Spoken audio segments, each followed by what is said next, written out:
Good evening, good morning, and good afternoon to one and all, and welcome to another episode of Eat the Storms, the poetry podcast. Coming to you pre-recorded on Spotify, Apple, Google, Breaker, Podbean, Pocket Cast, Overcast, Castbox, Podcast Addicts, and iTunes. I am Damien B Donnelly, happy to be your host and producer, and so pleased to welcome you back to another episode of the podcast today. Today, this is a show of familiars, and certainly for me, from muses. When I started writing, and more importantly perhaps when I started gaining the nerve and the neck to actually put poems out there into the world, it all started on a blog on WordPress. That was back somewhere around 2008, 2009 when I was living in Amsterdam, and it was the first time that I actually interacted with fellow writers. Although at the time, I definitely did not call myself a writer. Over the course of the next few years, I discovered many amazing creators, from poets to prose writers to painters to photographers, and I am so honoured that today, 3 of my original poetic muses from WordPress are joining us, and one of them is the author of our collection of the week. They take us to the United Kingdom, to France, and to the United States. And along with them, we are joined by 2 newer muses. One who's been such a supporter of the podcast since the beginning, and also who has been a fantastic frequent returning guest. And the second, who is a first-time guest to Eat the Storms today, and yes, she is already one of my muses. So, yet another diverse show, but with one thing in common, and that is that they are all my muses, new and old. This is Eat the Storms, the poetry podcast. My name is Damien B Donnelly, so I suggest you sit back, whether that's in the sun, on the sand, or sipping sangria, accompanied by peanuts, pineapples, or a really good slice of pie. I hope you all enjoy the show.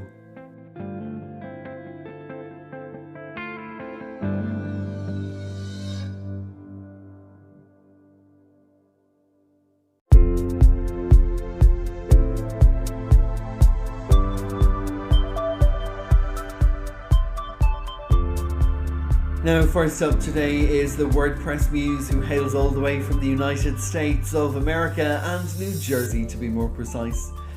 Her work has appeared in places like Black Bow Poetry, Anti-Heroin Chic, Fevers of the Mind Press, and I'm so honoured that she was a sparkling contributor to the Storms Journal and is thankfully a frequent returning guest to us here on the podcast. For years, when I worked as a pattern maker in Paris, my Monday lunchtime breaks were spent in her Monday morning musings thanks to her online blog, and I suggest that you all go and check them out. Her debut collection was published last year called River Ghosts from Nightingale and Sparrow, from which you'll hear poems today. So I am so honoured to hand you over once again here on Eat the Storms to the holder of a PhD in American history from Temple University, the author of numerous books on gender, sexuality and history. This is the incredible Merril D. Smith. Hi Damien and listeners. Thank you for inviting me back to your show. I'm really thrilled to be here, especially with Sarah and Jane. I hope the noises outside won't interfere with my reading too much. I'm going to read some poems from my collection, River Ghosts. This first one is the very first poem in the book, and it's called River Ghosts. In the abandoned garden, ghosts in dusty grass sit still in the long ago. A gull's laugh breaks the silence, echoes over the river, through the thin spaces of cloud-like shimmering. Spring-scented rain falls like memories of before, and dreams no longer remembered, yet whisper in dusty grass. This next one is called Handprint. Once, stars shimmered brighter in the night, and you left your handprint a symbol on the wall. The red ochre now faded, but it was a brilliant sight once. Stars shimmered brighter in the night then. I wish I could see that light, trace it like your mark where you stood tall once. Stars shimmered in the night, and you left. Your handprint, a symbol on the wall.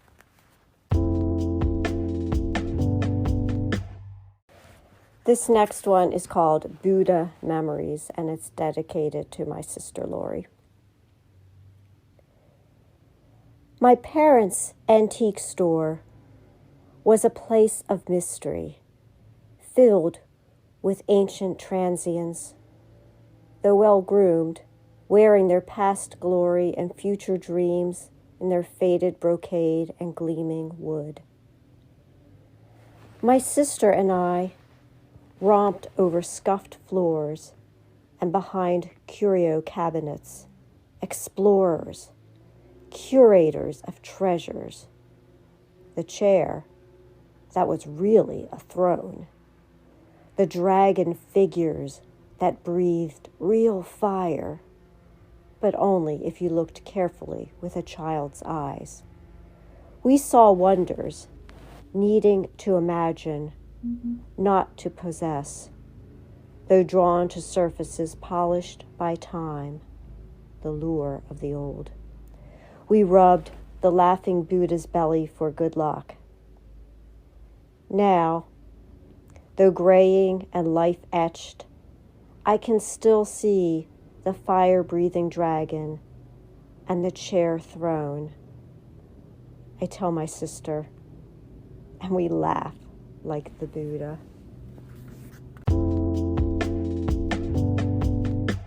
This is the final poem in River Ghosts. It's called Half Concealed and Half Revealed. How will we remember these days of grief and sorrow for our world? The facts of buds on trees and rivers that keep on flowing, concealing and revealing what lies beneath. In the upside-down world where we gaze at transitory beauty and fall topsy-turvy into its depths, as spring dances, mercurial, swiftly fleeting, yet heralding the facts. Yellow-green wisps turn darker, the world gets hotter, and trees reach up to light and down to darkness. Half revealed, half concealed, thoughts glimmer like tears until they drop salty pearls, leaving an alluvial trail fertile with memories. And I think of this and eternity as I listen to words rolling on, the singularity of time and space, the black hole left in an absence. Even as we remember the moments, lifespans before we are born, when my mother meets my father and holds my older brother on her lap, and she is young, old, older, gone, and here.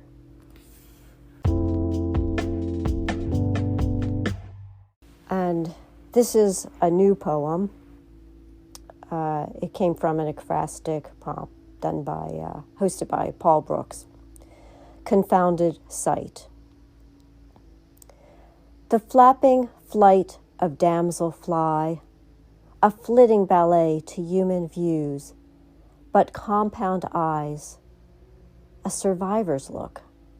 They were here with dinosaurs. What if we saw as they do, multi-imaged with iridescent hues, or if we flew through space to perch, each cherry blossom a universe of twinkling pollen to a bee? And what of rivers or oceans? Do fish tell stories of what they see, or wonder at the human folly? The treasures, rope-rigged and hauled from watery depths, when all we have to do is fall, unwinged, into love.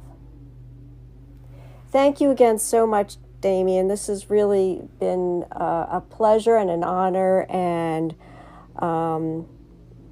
it's wonderful. Thank you. Goodbye.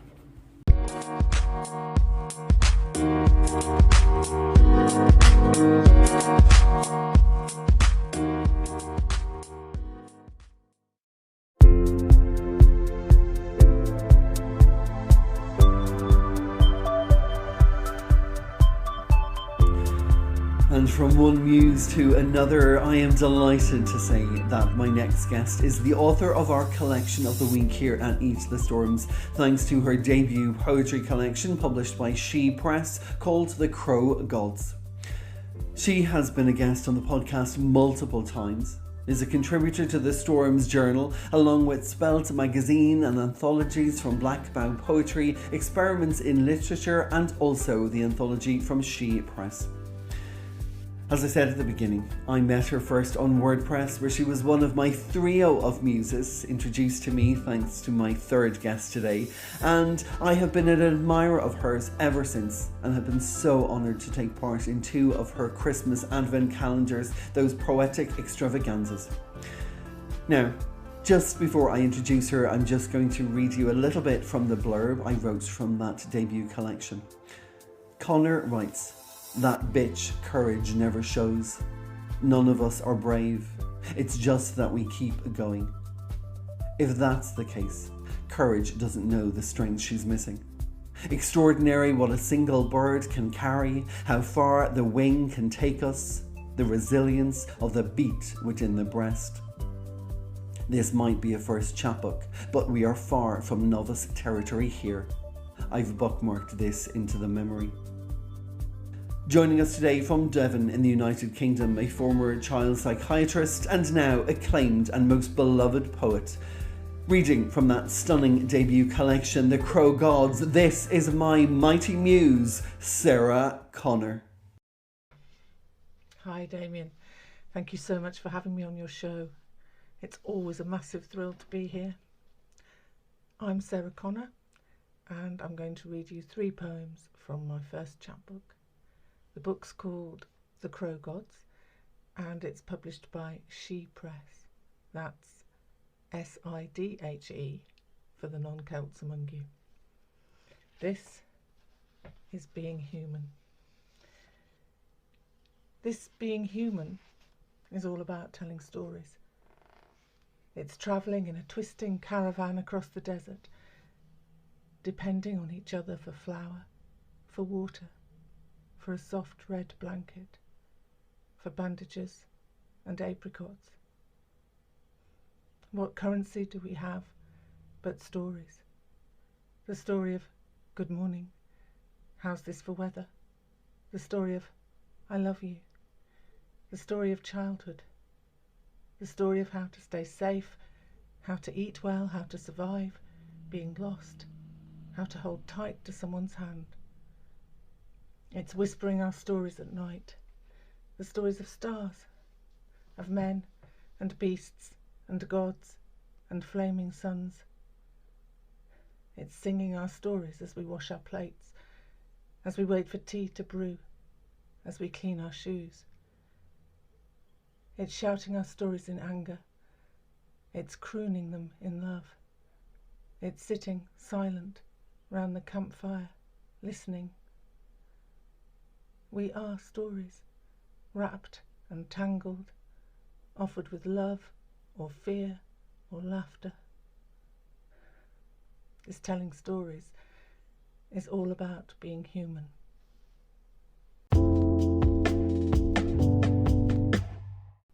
The second poem I'm going to read is called Obios.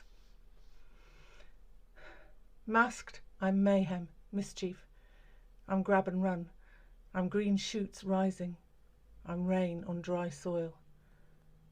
Masked, I'm spring and leaf and blossom opening and the first sip of the bee. Masked, I'm silver herring spilling and glimmering across the quay. Masked, I'm ridden by the goddess and I ride her until we're just a roiling, rutting ball of limbs and lust and dust and seed. Masked, I'm Jack of the Green, Jack in the pulpit, Jack the giant slayer. Unmasked, I'm Jack the lad outside the pub, swilling a final pint, spewing galaxies into the gutter.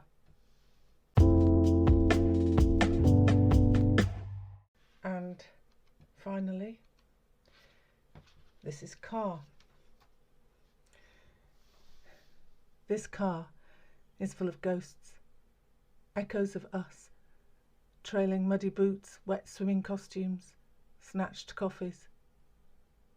Oh, we've lived here, spilt water, secrets, fizzy drinks, shouted at the radio, at the sat-nav, at each other, told our stories of successes and betrayals.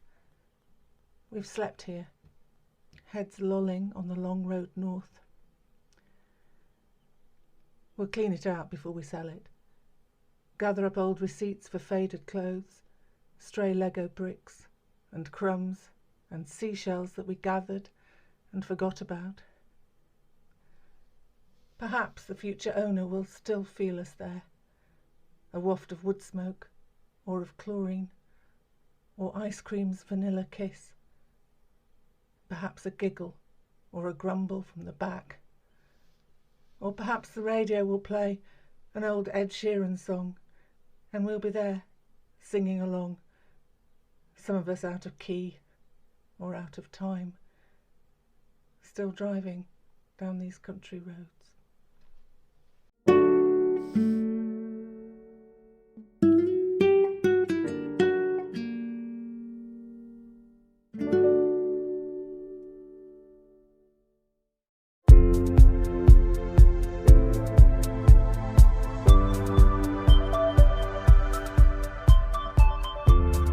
For my final WordPress muse on today's show, though not my final muse on the show today, we are heading to France for the poet with the best poetry prompts, who originally brought all of us together with her enthusiasm, her energy, and her exceptional poetry.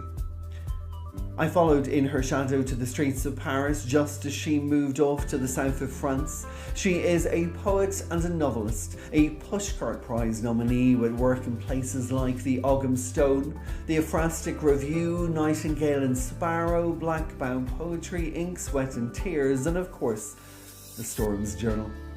Her novel series, The Pathfinders, and their time-travelling wormholes are now available on Amazon, along with her two exceptional chapbooks, Thicker Than Water and Birds and Other Feathers. Her prompt series, A Month with Yeats, back when I lived in Paris, was a month of pure creativity and excitement that I won't forget, and it bonded all of us together even further. This is my original WordPress muse, Jane Dougherty. Hello, this is Jane Dougherty, and I'm going to read a few poems from my two collections, Thicker Than Water and Birds and Other Feathers. These first poems are from Thicker Than Water. The thickness of water.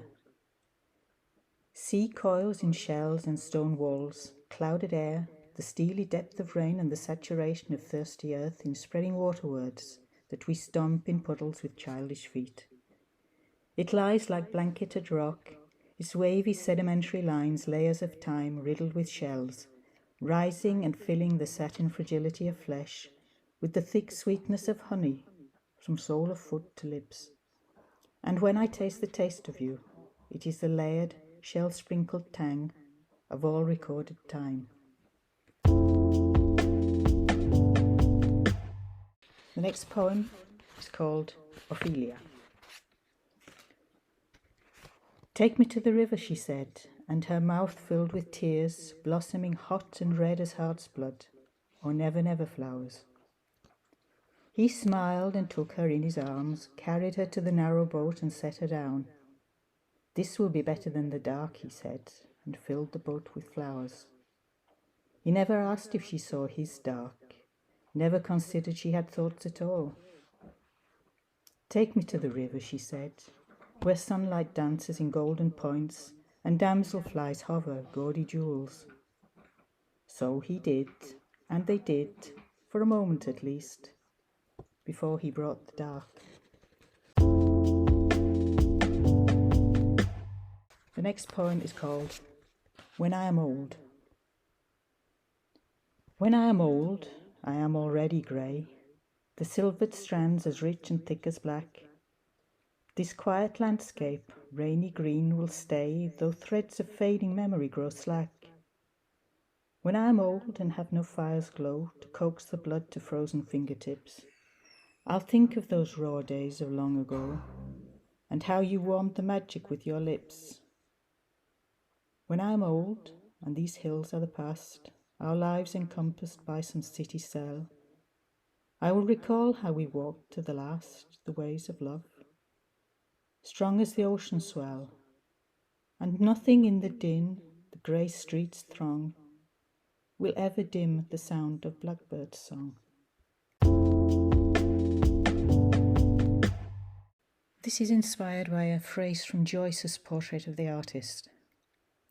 In the warm dark, breathing the smell of the peasants, air and rain and turf and corduroy. But oh, the road there between the trees was dark. The poem is called The Road Between the Trees. We are all bound in the warm dark, all treading the path that winds between woodbine and briar in the warm dark, breathing the smell of the peasants, on our tongues the language of the dead, the unknown bones that sleep in the mud, though once they were air and rain and turf and corduroy. We are air and rain and bound in the warm dark, and our feet tread the turf we said we would never leave, and on our tongues the taste of the breath our mothers breathed. They reached out to us, the bare branches, winter dark, and the turf was cold in the grate, though we swore we would never leave, smelling of air and rain and turf and corduroy. The way back called in a sweet rough voice, but oh, the road there between the trees was dark. These poems are taken from Birds and Other Feathers. Eagle. She walked with the eagle, my gran, not the thin-lipped bishop with his pointing finger. She walked the reek alone, no ghost to take her arm, but the dark, roiling presence of the mountain stone and the ocean waves that swelled in her heart with the voices of the loved and lost. Her sorrow is part of me still, though she flies now, eagle high. I was born with her tears in my blood, like rain in the wild Mayo sky. They will run in its tide till I die. This one is called Sleep on the Wing. Sleep on the wing, soft brown bird, as the gold fades to night and light dies in the west. Sleep on the wing as breeze stirs the leaves, riffles the yellow of tall meadow sweet. Tonight some will die and some will be born in the warm furred burrows beneath grass roots, and the moon will be full and silver ripe, an apple of healing for this broken world. This is called What I Will Be. The bird that flew out of the turret rests its wings in the tree above my head, and I hear it croon like the restless wind to the restless green waves, calling, calling.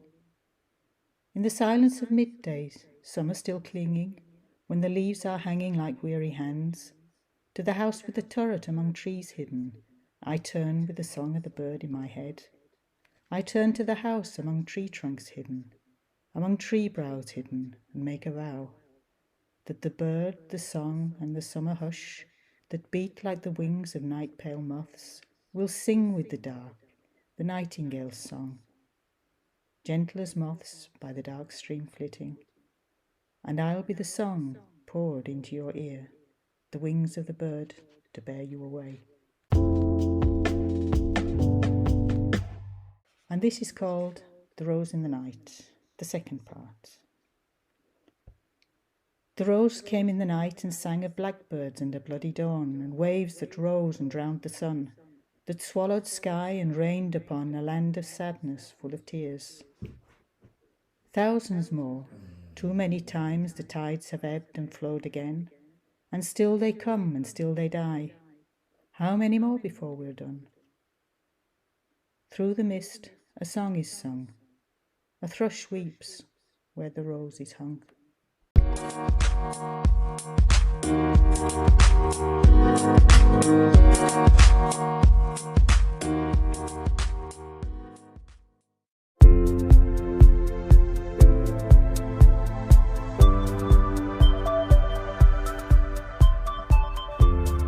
My penultimate guest on Eat the Storms today is my newest muse, and after you hear her read, I am pretty sure that I will not be the only one admiring this Irish poet and word witch, whose poetry speaks of the return of the sacred feminine and our deep connection to the earth, and who today will read sections from her long epic poem Message from Bridget. Now, she was also the matron of honour to our dear Sarah Connor. So what more fitting a connection of muses could we have on one episode? I'd like to say this was all a magical coincidence, but hey, I'm a planner. She has twice been awarded Arts Council funding and has performed her poetry at places like the South Bank Centre in London, Stanza Poetry Festival, the Wicklow Arts Festival here in Ireland, the Sirius Arts Centre in Cove in County Cork, Armistice International Festival in Spain, and 100,000 Poets for Change in Italy. She is a Hennessy New Irish Writing winner and has appeared in the Irish Times, Headstuff.org and Skylight 47. This is Siobhan MacMahon. One day, a voice spoke to me in the language of silence. My body answered, and I was undone. "Return to the land of your belonging," she said. "Dig up the bones of the forgotten, follow the old dreaming paths. The truth has been trapped in a sarcophagus of soil and silence. But there is a new story, more beautiful than anything you could ever imagine, and the time has come for it to be heard." So that is the beginning verse from a long epic poem of mine called Message from Bridget, Bridget being the goddess and the saint of Ireland. And it charts a mythical, if you like, journey home to the land of our belonging, the land of our spiritual belonging. And I'm going to do a few pieces from that to give you an idea of the flavour of Message from Bridget. So then Bridget tells our protagonist to step out onto the invisible path, she said. One you have no map for, except the one you carry scrolled in your body, the one you brought back from the forsaken lands of the dead with your name written in it in indelible ink. That map, you know the one I mean. There will be no going back, she said. The path behind you, the one you have walked for thousands of years, is already overgrown, the way back littered with burning bridges and rotting corpses. Many will say you are mad. They will insist you turn back. They will demand you explain your reasoning. Say nothing to them. For how could you possibly translate the exquisite music of God into words? They will call you crazy, though, of course, deranged, mad, unhinged. They will say you know nothing of oil or war or men, of children buried in the rubble of their destruction. But you can hear their cries smouldering in the ashes. They will tell you to calm down, to be rational, to contain yourself. They will tell you that the only way to peace is through war and more war and endless fecking war, and they will call you mad. They will spit on you, call you a fool. They will say there is not enough for us all, that all the rivers must be poisoned, the forest slashed to weeping stumps. They will say there is no other way. But I tell you, there is another way. It is already here. You are the way, the truth and the light. and you must travel in the direction of your wildest dreams. Anything else is madness. And then, after many trials and tribulations, our protagonist finally sees the path opening, and she says, "And I saw the path opening home beneath our feet, paved with the words to the only story there ever was, a love poem written in the fabric of our being since before the beginning of time, a prayer pouring through us, spelling the holy names of every living thing, burning every illusion into ash until all that is left is love." And then in this next bit, Bridget, who is a triple goddess of healing and midwifery, of poetry and of the forge and the flame. So stepping into her midwife role and clapping her hands, she says, "The time of the birth is upon us, and we must make ready. Let the great fires be lit on every holy mountain of this land to guide her home. Follow the women. They know the way home. Many have already set off. Can you not hear the great banging of drums, the shrieks of laughter, the sound of the earth shuddering beneath their dancing feet? Listen also to the men who are reporting back with outrageous tales of a wild belonging, the ones who have caught a glimpse of her radiance in the depths of their souls. Speechless with awe, they throw themselves upon the ground, crying, 'Alleluia, Alleluia,' they cry. She has ravished me with her beauty, led me stumbling towards home."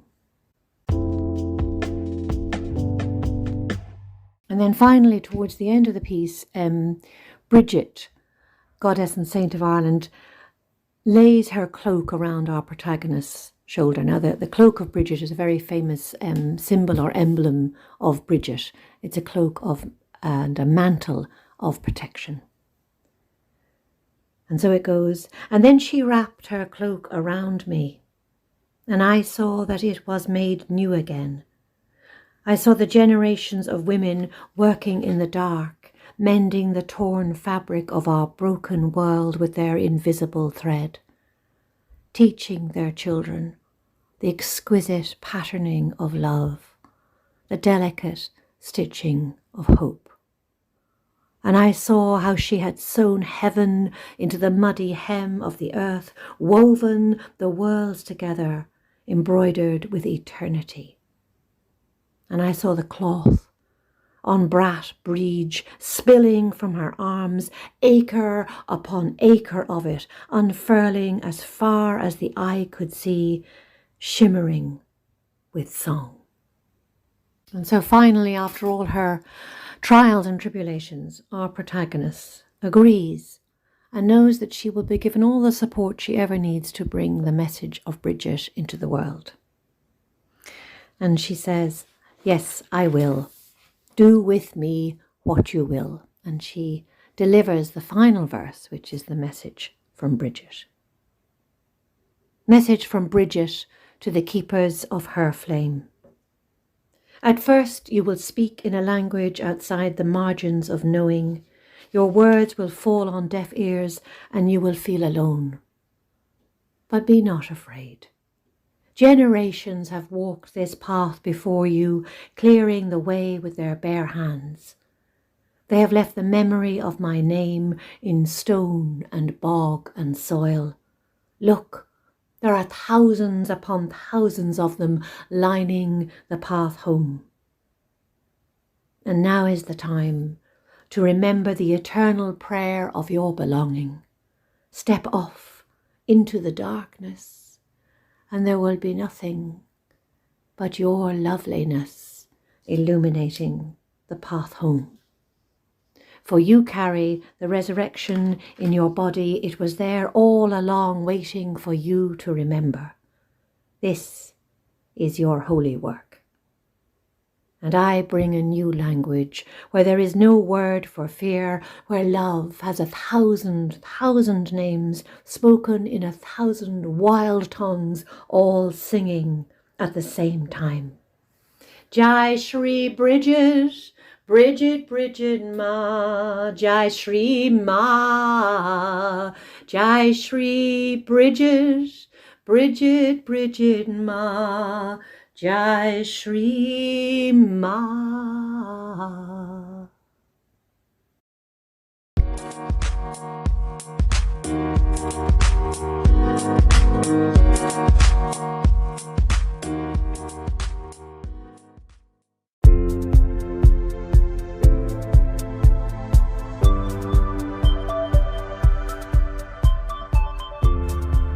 My final guest on the show today has certainly been a long-time muse of mine, even before I read her extraordinary debut collection, Magnifying Glass, published by Black Eyes Publishing back in 2020. A collection of poems focusing on moments from childhood floating on out into adulthood. Herself and her wife, Kath, have long been supporters of the podcast and each Sunday tune in with some form of fancy feast, whether that is just a brilliant plate or fantastic biscuits and 2 wooden spoons which they sent me, engraved with Eat the Storms and saucy stirrers, are highlights of my kitchen cooking time. The YouTube videos of her reading her own poetry are the perfect antidote to a long day, and I suggest you go and check them out. Her bio says she loves her wife, the coast and the scent of ice cream, and well, who can blame her? I am so pleased to close the show today with one of my favourite returning stormers. This is Sue Finch. Thank you for having me back as a returning guest, Damien. I have some poems for you this afternoon, and the first one of those is called Digging That Hole. Day after day she let us dig that hole. You made the sides straight, marvelled at lines you called strata. I just liked the way there was real orange in amongst the expected brown, how it looked sliced instead of dirty. I disliked the crumbs at the bottom, that never-diminishing scattering that I couldn't spade out. You said if we kept on, worked hard enough, we'd feel warmth from the centre of the earth, that we would know by laying our hands flat on the bottom of our freshly dug hole. You told me Australia was right beneath us. It all seemed so worth digging for. I pictured us emerging in a different country, staying there until tea time, coming back to tell Mum. Each time you pressed your palm to feel for heat, you looked hopeful, silently inviting me to copy, but I only ever felt the cold damp of earthworms' homes. The first thing I thought of each holiday morning was digging that hole. I pictured you, spade ready, jumping in, getting started, swinging your loaded spade high. I imagined myself up top, remembering that excavated piles took up more room out of the hole than in, shoveling the earth away as quickly as I could, being interrupted by your sudden warning.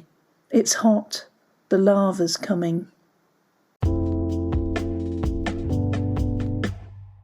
This next poem is a love poem for my sister. It's called The Peacock. Do you remember the peacock that ate the grape that rolled from our picnic? How we were amused at first by the swollen oval in its neck, then shocked by how slowly it sank. I remember swallowing hard, wishing that would help, looking to its eyes, wanting to know if it was panicking yet. It stood stately, unblinking, before taking ballet steps across the grass, its head back and to, searching for other things to peck. Do you remember us going back later, to check it hadn't choked, us hugging each other in sheer relief?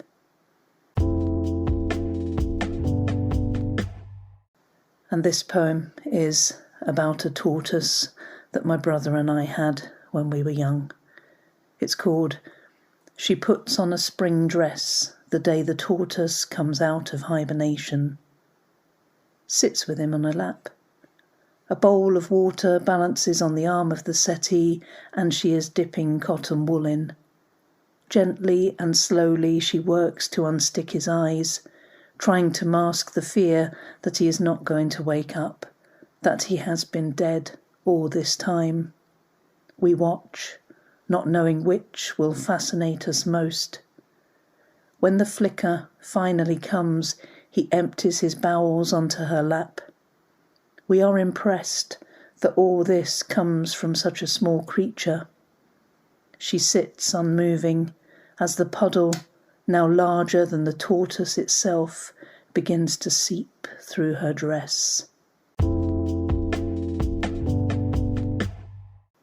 And this poem's called Fish Dinner. At first, he's an extra branch on the log, eyes sung shut by the water's repeating lullaby, his dream too good to break. When his nostrils flick open, I think it is my scent that has pressed the switch. Flecks of nose force his eyes forward. Awake now and looking, he sees. Grey sky darkens. A man stands ready with a bucket of fish. Bullets of rain wound the pool. The glass is suddenly too thin. I dread the teeth, but do not move. Other otters come to blur the picture, their sudden hunger filling the space between him and me. Tossed fish hold balletic body shapes in the air before being rawly razored in the tightest of grips. I see my mother attacking dab fins in the kitchen, 1977, Silver Jubilee year, scissoring viciously, dumping them in flour. She will fry them fiercely a few minutes on each side while she thumps the lumps out of mashed potato. Fish feast over. The otters plunge into the water. The rain flattens my hair.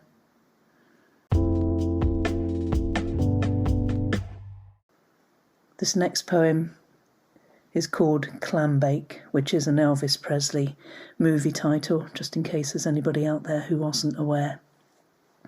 Clambake. I had not heard of it the night its title was spelt out in tiles on the Ouija board. The question lingered on the air, like smoke from a blown-out candle. Is there anyone there? My thighs clenched, dreading a reply. A pause then, before the spelling began. E-L-V-I-S.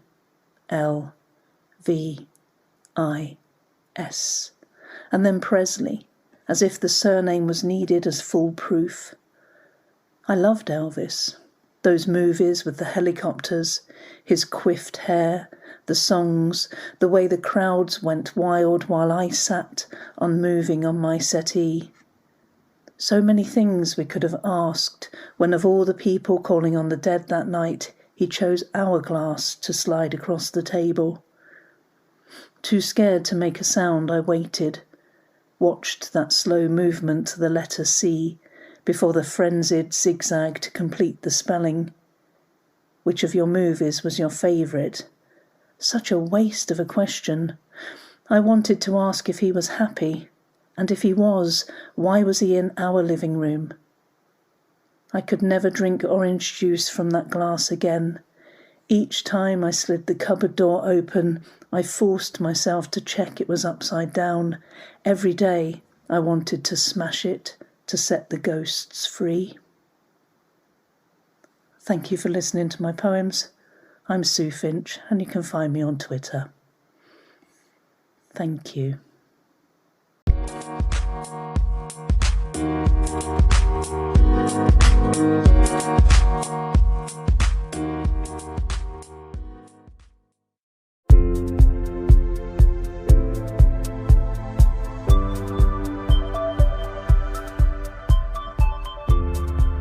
Thank you so much, Sue. Thank you to all of my stunning muses on today's show. Merril D Smith, Sarah Connor, Jane Dougherty, Siobhan MacMahon and Sue Finch. Now, before we finish up, I'm going to leave you with a few poems. Some of them are mine, but this one is not. I was honoured to read this at the launch of the Crow Gods. This is Sarah Connor's poem Fear and Courage from her debut collection, The Crow Gods. fear and courage. Fear grabs me in the bathroom. Kisses that leave me bruised and hurting. I can still taste them now. Fear texts me all the time. Drops postcards in the mail, rings like a mad ex after midnight, won't stop calling me. That bitch courage never shows. She never writes. She never phones. It's like she doesn't know me. None of us are brave. It's just that we keep going. One step, then another.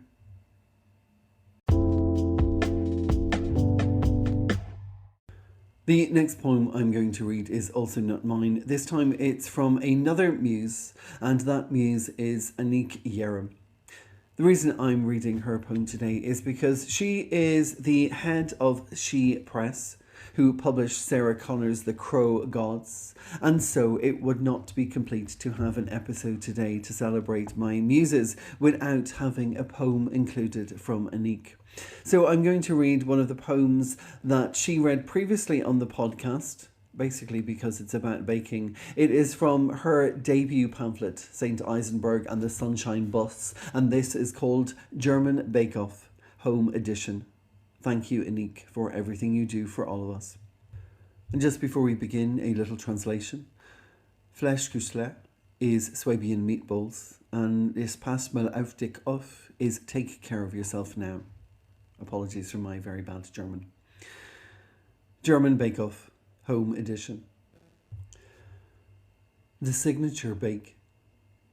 How your mother, sister baked it. Swabian cheesecake.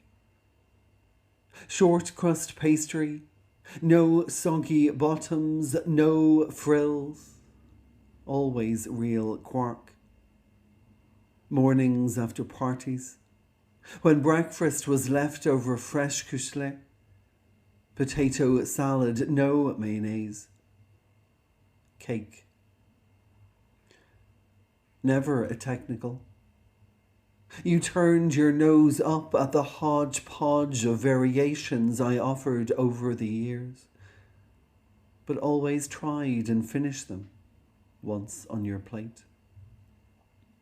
A crumbled biscuit base seemed wrong, cream cheese a stench.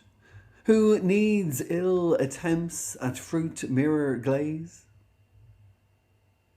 The showstopper. 30 years of moving away from you. And now I'm back here, wishing for raisins, wishing for rain, making promises I cannot keep, but still you hold them like the cake itself, admiring my work. Lemon zest, a little custard powder, the maze-like imprint when you tip it onto a cooling rack. During our last phone call, you said, "Yes, pass mal auf dich auf," 3 times, like a spell. A mad dash of vanilla, copious amounts of tears. Now watch it turn golden through the oven door. Now let heat transform it. Now let it go.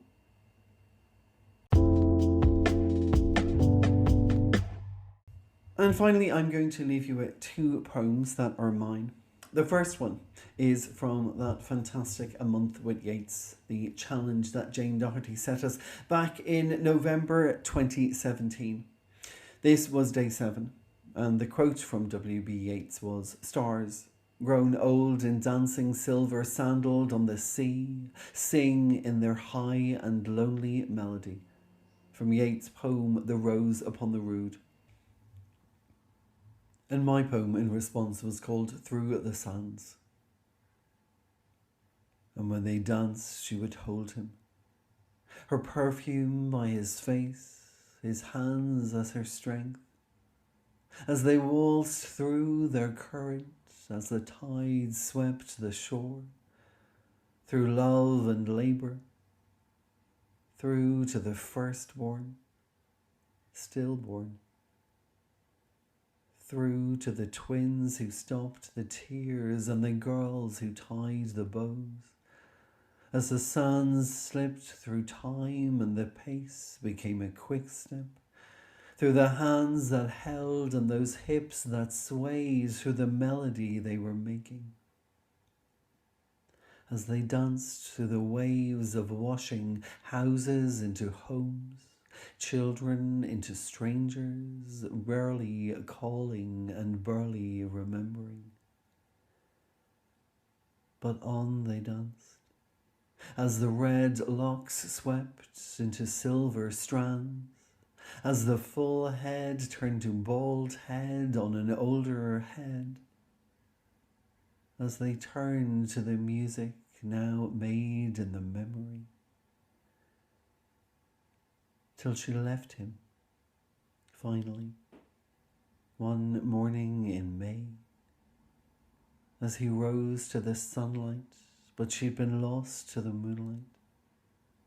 And so he built her an altar of seashells and sentiments, and now he turns alone, across the sands still slipping, as the stars plot a path for him to reach for her eternity.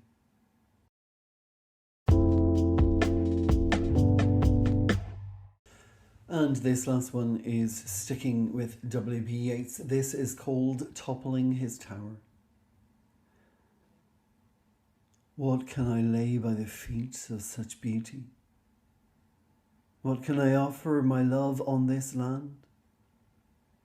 A garden of roses omitting the thorns, with this one golden ring I hold in my hand. But a garden of roses omitting the thorns is barely enough to garland your grace. So I'll pave you a path in the finest of fabrics, a bolt of velvet adorned with fine lace. So if I pave you a path in the finest of fabrics, a cloth of brocade to comfort your cares, and a daylight distraction to hold your attention from the rebels and riots that are not our affairs. A daylight distraction to hold your attention to paintings and poems that hang by our side. In a tower I've built you to keep out the cries of a world lost to power and drunk on its pride. In a tower I'll build you to keep out the cries, in a cage for the lark from the meadow I'll borrow. So she'll sing of the stars and the moon that is ours, and we'll lay in arms as her song sweeten sorrow. But restless was her soul on the call from outside, and her beauty diminished by the sounds of their cries.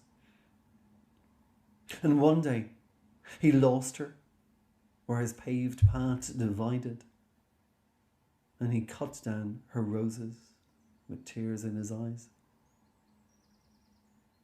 I gave her the finest, the fairest, the fancy. I gave her the beating heart of this lad. But she, forever bound to the lost and the lonely, which now I've become, and I fear she left glad. What could I lay by the feet of such beauty? What could I offer my love on this land? Not a garden of roses with shimmering thorns, not this golden ring which she left in my hand.